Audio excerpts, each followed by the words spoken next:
I always thought my mother-in-law, Victoria, was just an overbearing woman who liked to control what we ate for Sunday dinner. I never imagined she was a corporate parasite trying to bleed my family's legacy dry. My father spent 40 years building his logistics and supply chain company from the ground up. It wasn't just a business, it was his life's work, a multi-million-dollar empire built on sweat, integrity, and trust. When I married her son, Julian, I thought I was entering a normal, loving family. But looking back, the signs were always there. Julian was always overly curious about my father's corporate structure, upcoming government contracts, and proprietary software. At the time, I thought he was just trying to show an interest in my life. I was completely blind to the trap being laid around us. The nightmare began to unravel 3 years into our marriage. My father suffered a mild stroke, forcing him to step back from day-to-day operations and appoint me as the acting CEO. It was an incredibly stressful time, but instead of offering emotional support, Victoria and Julian immediately began pushing a very specific agenda. Victoria would casually mention how, overwhelmed, I looked and constantly suggested that I hire some of Julian's distant cousins, old family friends, and associates to help lighten the load. She presented them as highly qualified, loyal individuals who just needed a break. Wanting to please my new family and desperate for trustworthy hands during my father's recovery, I fast-tracked their hiring into various departments, human resources, accounting, and middle management. I thought I was being a good daughter-in-law. In reality, I was opening the gates to a Trojan horse. Over the next year, the company's culture began to rot from the inside out. Highly confidential bids for major shipping contracts were mysteriously being lost to a rival firm, a firm that, unbeknownst to me at the time, Victoria held a massive, hidden financial stake in. Discrepancies started appearing in our financial audits, and crucial client data kept getting leaked. When I tried to investigate, the internal reports from HR and IT always came back clean, claiming it was just technical glitches or external hackers. I was drowning in stress, losing sleep, and relying heavily on Julian. But Julian's behavior had changed. He became cold, dismissive, and gaslit me constantly, telling me that I was incompetent, paranoid, and unfit to run my father's empire.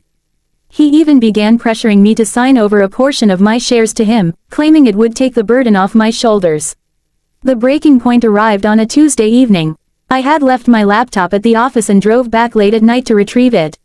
The corporate headquarters was supposed to be completely empty, but as I walked down the dimly lit hallway toward the executive suites, I noticed a light shining from the main server room. Silently, I approached the door and peered through the glass panel. Inside were 3 of the employees Victoria had recommended, alongside my husband, Julian. They had a massive external hard drive plugged directly into our main server, downloading our entire proprietary logistics software and 40 years of client data,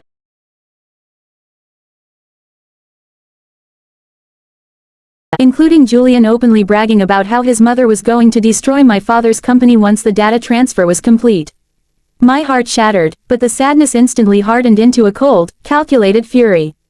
I didn't confront them right then.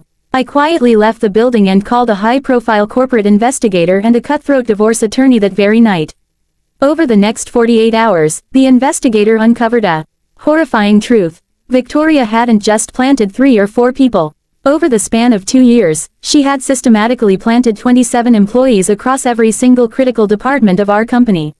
From data entry clerks to senior accountants, every single one of them was secretly on Victoria's personal payroll, acting as corporate spies, altering financial records, leaking bids, and slowly sabotaging our operations from within to drive the company's valuation down so Victoria's rival firm could buy us out for pennies.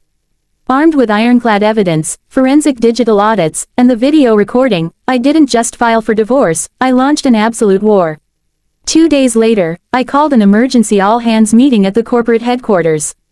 Julian and Victoria arrived, expecting me to finally capitulate and sign over my shares. Instead, they walked into a boardroom packed with my father's loyal legal team and 4 officers from the white-collar crime division.